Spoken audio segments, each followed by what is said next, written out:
자, 이렇게 한 다음에 이번에는 함수를 한번 테스트해 봅시다. 함수라고 적고 여기 내용을 어떻게 넣냐면 메시지 박스를 띄우는 걸 넣을 거예요. 아까랑 똑같이 자, 변수라는 이름의 변수에 있는 값을 메시지 박스로 띄우도록 이렇게 작성을 했습니다. 그 다음에 여기에다가 자, include를 해줄 거고요. 함수.hk 파일을 include를 해주는 겁니다. 여기서 한 가지 수정할게. return을 여기로 빼주고요. 여기 있는 return을 지워주셔야 됩니다. 여기 있는 return을 안 지워주면 어떻게 되겠죠? 여기서 return을 만나니까 이게 실행이 안 되겠죠. 자, 그러면 이걸 실행을 해보면은 자, GUI 화면이 잘 뜨고 X를 누르면 꺼지죠. 그러면 여기 아래에서 핫키를 하나 등록을 합니다. 자, F1을 눌렀을 때 함수를 실행을 시키는 겁니다. 이렇게 하고 리턴을 주게 되면 이 라벨을 실행을 시켰을 때 이 함수를 실행을 하고 다시 대기 상태로 들어가겠죠. 이걸 실행해 보면은 자, 프로그램이 실행된 상태에서 F1을 눌러 볼게요. 자, 그러면 이렇게 메시지 박스는 뜹니다. 그런데 변수에는 아무것도 안 들어가 있어요. 여기서 또 의문이 드시는 분들은 공부를 또 더 하셔야 되는 분들이고요. 함수 안에 있는 변수는 당연히 지역 변수로 동작을 하니까 이걸 글로벌로 선언을 해주지 않으면 당연히 값이 없겠죠. 당연히 아셔야 되는 내용들입니다. 이전 강의들에 다 있고요. 자, 그러면 간단하게 이렇게 하면 해결이 돼야겠죠. 자, F1을 눌러보면 자, 이렇게 1이라는 값이 메시지 박스에 잘 뜹니다. 기본적으로 오토하키에서 스크립트에 작성된 변수는 글로벌입니다. 그런데 이걸 함수 안에서 사용을 하려면 함수 내부에 글로벌로 선언이 된 이 변수를 사용하겠다라고 이렇게 선언을 해주셔야 돼요. 그래야지만 그 변수를 이 함수에서 사용할 수 있도록 이렇게 만들어져 있는 거고요. 확인을 누르고 끄면은 또 잘 꺼집니다.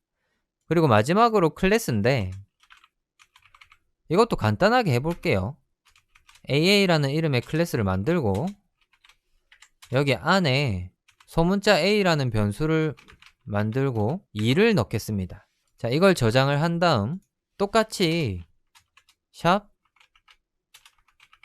include class.hk 이렇게 하면 이 클래스를 쓸 수가 있는 거죠. 이제부터 이거랑 제가 똑같다고 했으니까요. 이게 여기 있어도 되고 실제로는 여기 있어도 되죠. 그런데 지금의 경우는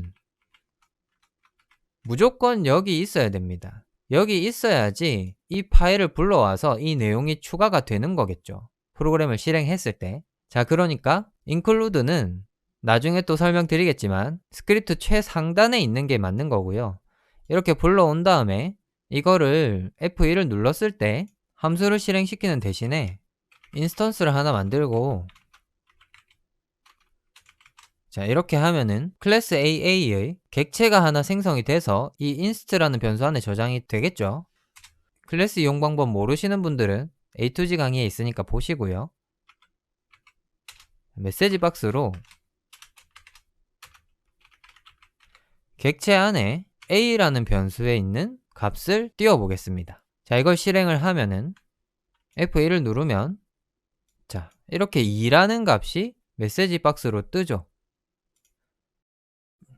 자, 이렇게 프로그래밍에서 사용이 되는 모든 요소를 스크립트를 구분을 한 다음에 include를 활용해서 불러와서 사용을 할 수가 있는 거고요. 실제로 우리가 지금 테스트한 스크립트는 짧지만 이렇게 4줄로 작성이 되는 게 원래는 이렇게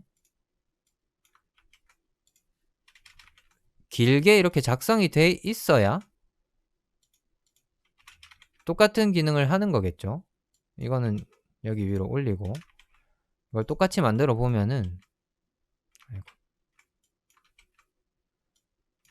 이렇게 돼야 똑같은 스크립트일 겁니다. 그런데 우리는 이걸 구분을 해서 다 작성을 한 거고요. 실제로 메인에서 작성이 되는 스크립트는 이렇게 간결하게 작성이 될 수가 있다는 겁니다. 마지막으로 한 가지 또 재밌는 거 보여드리면은 이 GUI를 가지고 테스트를 해볼 게 한 가지가 있거든요. 여기서 이 GUI show를 여기로 옮기고요. 여기다가 자, 이렇게 스크립트를 작성을 해 보겠습니다. 이렇게 하면 어떻게 될까요? 실행을 하면 이렇게 됩니다. 우리가 GUI를 먼저 만들었죠. 그래서 이게 먼저 여기 왔고요. 그 뒤에 GUI add로 이 문자를 포함하는 텍스트라는 요소를 추가를 했습니다. 추가를 하니까 여기 아래에 이렇게 왔어요. 이게 순서가 바뀌면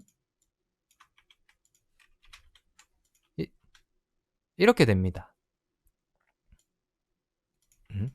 이게 여기가 아니죠. 이게 순서가 여기 와야죠. GUI를 만든 다음에 실행을 해보면은 이렇게 됩니다. 이게 먼저 실행이 되니까 프로그램 2라는 글이 위로 올라와 있고 그 다음으로 프로그램 1이라는 글이 이렇게 작성이 되게 됩니다. 이것처럼 이렇게 작성이 돼 있는 거는 이렇게 작성이 된 것과 완벽하게 동의를 하고요. 샵 include를 사용해서 프로그램을 작성을 했는데 내가 원하는 대로 동작을 안 하는 것처럼 생각이 되시면은 복사해서 이렇게 붙여 넣어 보세요. 그러면은 뭔가 이상한 부분이 있는 걸 확인하실 수가 있을 겁니다. 마지막으로 한 가지 더 보여드리면 GUI show를 여기에 추가를 한 다음에 실행을 해보면 이렇게만 떠요. 왜 이렇게만 뜨는가? GUI show를 여기서 한번 했기 때문에 add 명령어가 안 먹히고요. 추가로 GUI 컨트롤 명령어를 사용해서 요소들을 추가를 하거나 제거를 하는 식으로 제어를 해야 될 겁니다. 그래서 GUI show를 여기 넣으면 이렇게 되니까 이런 것도 참고를 하시면 좋을 것 같습니다. 자, 이렇게 해서 실습은 끝났습니다. 실습하시면서 대충 감은 잡으셨을 겁니다. 그런데 강의를 마치기 전에 한 가지 확실하게 짚고 넘어가야 될 부분이 있습니다.